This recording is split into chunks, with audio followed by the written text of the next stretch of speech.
আসসালামু আলাইকুম সবাইকে। আশা করি সবাই ভালো আছেন। অনেকদিন পরে আবার আপনাদের সবার সাথে দেখা। বিভিন্ন সার্কামস্ট্যান্সেস আমরা বিভিন্ন সময় ভিডিওগুলো করে থাকি। Not the ideal situation, not the ideal condition, but এই চ্যানেলের মোটিভেশন আসলে আইডিয়ালি গুড ভিডিওস করা না, আইডিয়ালি গুড টপিক আপনাদেরকে, আমাদের যে ফিলসফি আছে ওই ফিলসফিটাকে আপনাদের কাছে পৌঁছায় দেওয়া, নাথিং এলস। জাস্ট এই জিনিসটা করার মূল কারণ হইলো আমরা যখন মৃত্যু হবে আমাদের, যাতে আমরা কিছু একটা পৃথিবীকে দিয়ে যেতে পারি, এই ভিডিওটাই আমাদের একটা আমানত হিসেবে থাকবে। সো কামিং ব্যাক টু ইট, আমরা যেসব ধরনের টপিক নিয়ে ভিডিও করে থাকি সেসব টপিকের মধ্যেই এরকম একটা ভিডিও এখন আমরা করতে চাচ্ছি। এর মধ্যে আজকে যেটা টপিক স্পেসিফিকলি, সেটা নিয়ে আমরা আগেও টাচ করছি, বাট হয়তো স্পেসিফিকলি এটা নিয়ে কথা বলিনি। সো আজকে আমরা এটা নিয়ে কথা বলবো। সো স্পেসিফিকলি কথাটা হইলো যে গণতন্ত্র এবং ডেমোক্রেসি, এটা কি আসলেও আমাদের পুরা পৃথিবীর যত রাজনৈতিক সমস্যা আছে ওটার সমাধান হিসেবে কাজ করতে পারে নাকি না? আমাদের এক কথায় উত্তর হইল যে আজ পর্যন্ত গণতন্ত্রর উৎস যেখান থেকে আসছে, অনেক বছর ধরে আসছে, কিন্তু গণতন্ত্র যেভাবে ছড়াইছে গত 100 বছরে, আমরা যদি কম্পেয়ার করি গণতন্ত্র ভার্সেস যখন ডিক্টেটরশিপ, অথরিটারিয়ানশিপ, এম্পায়ার সিস্টেম ছিল, রাজত্ব ছিল বিভিন্ন মানুষের, ওইটার সাথে যখন আমরা গণতন্ত্র কম্পেয়ার করি, আমরা একটা জিনিস খেয়াল করব যে কোনো কিছু বদলাই নেই গণতন্ত্রতে। সিস্টেমটা একই রকম আছে, স্ট্রাকচারটা একই রকম আছে।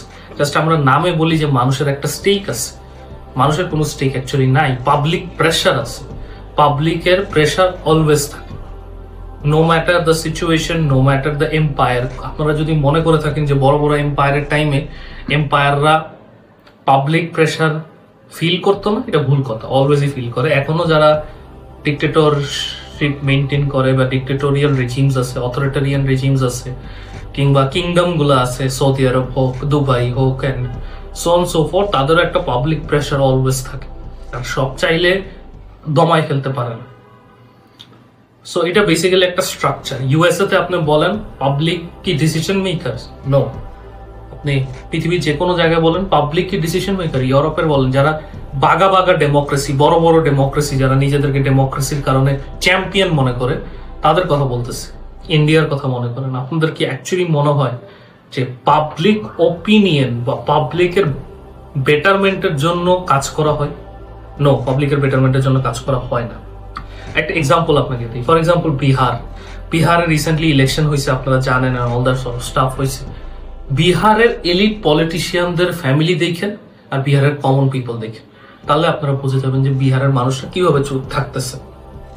এরকম যে বৈষম্যটা হচ্ছে, এই বৈষম্যটা হচ্ছে, তারপরেও ডেমোক্রেটিক্যালি ইলেক্টেড পিপলরাই কিন্তু আসতেছে। এমন না যে ডেমোক্রেসি নাই বিহারে অনেক সুন্দর ডেমোক্রেসি আছে, মানুষই ভোট দেয়, কিন্তু তাও মানুষের উন্নত হয় না, মানুষের জীবন উন্নত হয় না, মানুষের বেসিক স্ট্রাকচার উন্নত হয় না, এডুকেশন ইমপ্রুভ হয় না। অথচ আপনি সাউথ ইন্ডিয়াতে চলে যান, সাউথ ইন্ডিয়াতে মানুষের লাইফ আরো ইমপ্রুভ হয়, ওখানেও ডেমোক্রেসি আছে। সো এই বৈষম্যটা কেন হইল? এই বৈষম্যটা একটা কারণে হইল, সাউথ ইন্ডিয়ার যে এলিট স্ট্রাকচার আছে, এলিট পিপল আছে, তাদের মাইন্ডসেট, আর যারা বিহারের এলিট পিপল আছে, বা আসামের এলিট পিপল আছে, ওড়িশার এলিট পিপল আছে, গুজরাটের এলিট পিপল আছে, তাদের মাইন্ডসেট আর কিচ্ছু নেই। Simple common sense. আপনারা মুম্বাই দেখে নেন। আমি ইন্ডিয়ার এক্সাম্পল কেন দিচ্ছি? কারণ India is the champion of democracy, India is very good as a Democratic country, কিন্তু ওদের মানুষের উন্নত হয় না। আপনি হায়দ্রাবাদ দেখবেন, আপনি মুম্বাই দেখবেন, মুম্বাই দেখেন এক্সাম্পল, মুম্বাইতে বড় বড় তারকারা থাকে, big city, rich people live there, Bandra, Malabar Hill and everything.